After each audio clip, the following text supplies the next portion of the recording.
Seringkali timbul kesalahpahaman. Orang mengira sistem ini diciptakan semata-mata untuk mengangkat derajat perempuan di atas laki-laki. Padahal, jika kita mendalami maknanya, tujuannya jauh lebih mulia dan strategis. Tujuan utama sistem matrilineal adalah menjaga dan melindungi harta pusaka kaum agar tidak habis terbagi dan punah.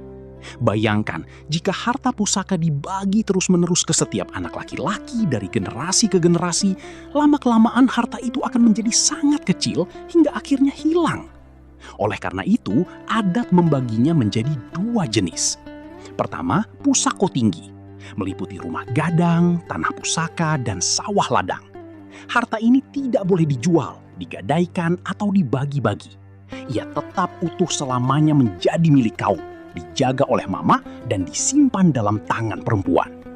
Kedua, pusako rendah, meliputi harta hasil usaha, tabungan, atau kekayaan yang didapatkan seumur hidup.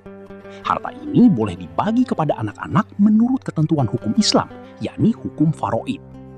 Di sini kita lihat bagaimana adat dan agama saling melengkapi, tidak bertentangan. Pepatah adat menggambarkan kedudukan perempuan sebagai amban purwa, yaitu wadah atau tempat penyimpanan yang paling aman. Seperti beras yang disimpan dalam wadah agar tidak tumpah dan rusak, begitulah harta dan keturunan dijaga oleh perempuan. Karena itulah perempuan menerima haknya secara utuh dan otomatis sejak lahir, tanpa perlu meminta atau memperjuangkannya. Sedangkan laki-laki diberi kehormatan untuk mengatur, melindungi, dan menjaga hak itu tetap aman. Hak dan kewajiban ini seimbang, saling melengkapi satu sama lain.